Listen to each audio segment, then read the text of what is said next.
এখন আমরা যাচ্ছি বাসুদেবপুর 1 নম্বর কালীবাড়ি। আমার বাড়ির পাশেই মায়ের আরও 3টে জায়গা, মানে 3টে বাড়ি আছে, 2 নম্বর 3 নম্বর। তো আমরা 2-3 আজকে যাব না, কারণ এখানে আজকে খিচুড়ি ভোগ খাওয়ানো হচ্ছে। বহু জনসমাগম হয়েছে, নরনারায়ণ সেবা প্রতি বছরই হয়, অনেক মানুষ আসে। তো এবছরও তাই হচ্ছে। আমি, আমার বংশী, ঐশানী আর তোমার দাদাভাই 4 জনে বেরিয়ে পড়েছি, এসে গেছি মন্দিরে। দেখো অগন্তি মানুষ, শুধু মাথা আর মাথা। সবাই ভিড় করে এখানে, অনেক দূর দূর থেকে আসে, শুধু খিচুড়ি ভোগ খাওয়ার জন্য নয়।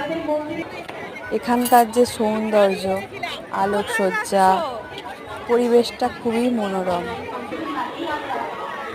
আর মায়ের যে মন্দির, মায়ের দর্শন, সব কিছু মিলিয়ে মনোমুগ্ধকর একটা পরিবেশ, যেটা দেখার জন্য সবাই দূর থেকে আসে। তার উপরই পাওনা হচ্ছে মায়ের এই ভোগ প্রসাদ।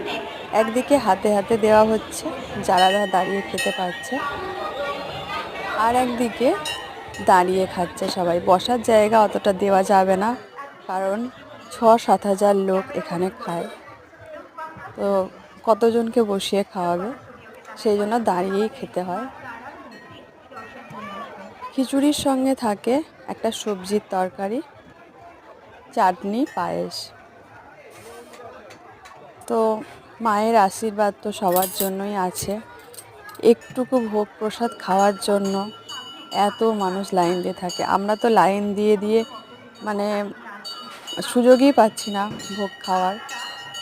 অনেক পরে সুযোগ পেলাম। তোমার দাদাভাই খাচ্ছে না, ও দাঁড়িয়ে আছে। এই ভিড়ের জন্য খেতে চায় না, কিন্তু এটাই মজা আমার মনে হয়। তো আমরা 3 জনে খাচ্ছি। খুব সুন্দর প্রসাদটা। তোমরাও কখনো পারলে এসো। সবাইকে স্বাগত আমার মায়ের মন্দিরে।